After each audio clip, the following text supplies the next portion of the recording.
এই সিমের বিচি দিয়ে দুইটা ভর্তা করব, একটা মাছ দিয়ে আর একটা শুটকি দিয়ে। এখন আমি বিচিগুলোকে সামান্য তেলে ভেজে নিব।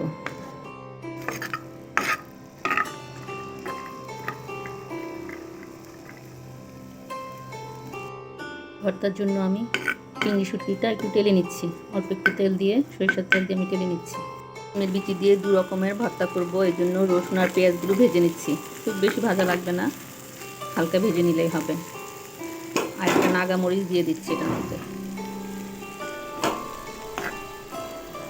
কেউ যদি ঝাল আরও বেশি খেতে চান তাহলে আপনারা কাঁচা মরিচটাও দিতে পারেন।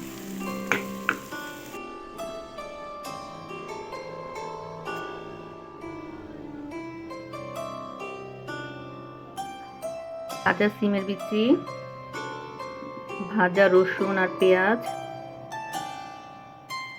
ভাজা শুটকি, এখানে আমি চিংড়ি শুটকি নিয়েছি, নাগা মরিচ আর একটু ধনেপাতা, এগুলো আমি সব এখন একসাথে বেটে নিব।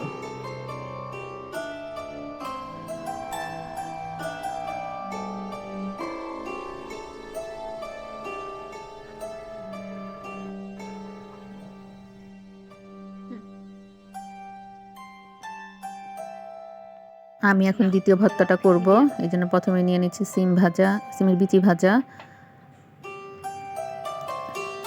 ধনেপাতা, ভাজা পেঁয়াজ আর রসুন, নাগা মরিচ, মাছ ভাজা। আমরা যে কোনো মাছ দিয়ে এটা করতে পারবেন। স্বাদ মতো লবণ দিয়ে দিচ্ছি। এখন আমি সব একসাথে বেটে নিব।